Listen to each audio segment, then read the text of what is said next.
بسم اللہ الرحمن الرحیم۔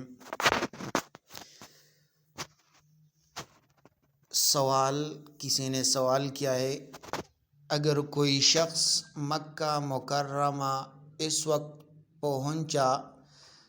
جب کہ ایام حج میں 15 دن یا اس سے زیادہ ایام باقی تھے، مگر 15 دن سے پہلے مدینہ منورہ کی حاضری کا بھی پروگرام ہے، تو کیا حکم ہے؟ جواب یہ ہے، اس صورت میں یہ مکہ مکرمہ میں مقیم نہیں ہوگا بلکہ مسافر رہے گا، لہٰذا اس دوران یہ قصر کرے گا، یعنی نماز 4 رکعت والے 2 رکعت کرے گا۔ اور مدینہ منورہ کا سفر چونکہ عمومی طور پر 8 روز کا ہوتا ہے، اس لیے یہ شخص مدینہ میں بھی مسافر ہی رہے گا، نیز مدینہ منورہ کی آمد و رفت میں بھی یہ مسافر رہے گا۔ مدینہ منورہ سے واپسی پر پھر یہ دیکھا جائے گا کہ ایام حج میں کتنے دن باقی ہے،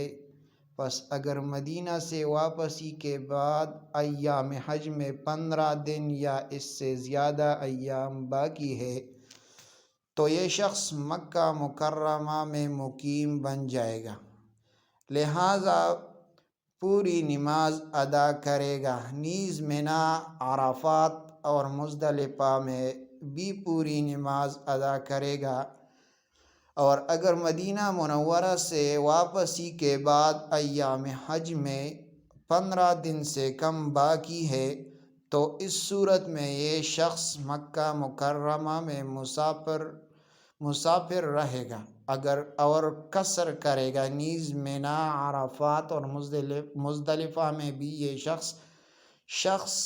قصر کرے گا۔ یہ ہے حجاج کی۔ سب سے پہلے یہ جب اس جگہ سے جاتے ہیں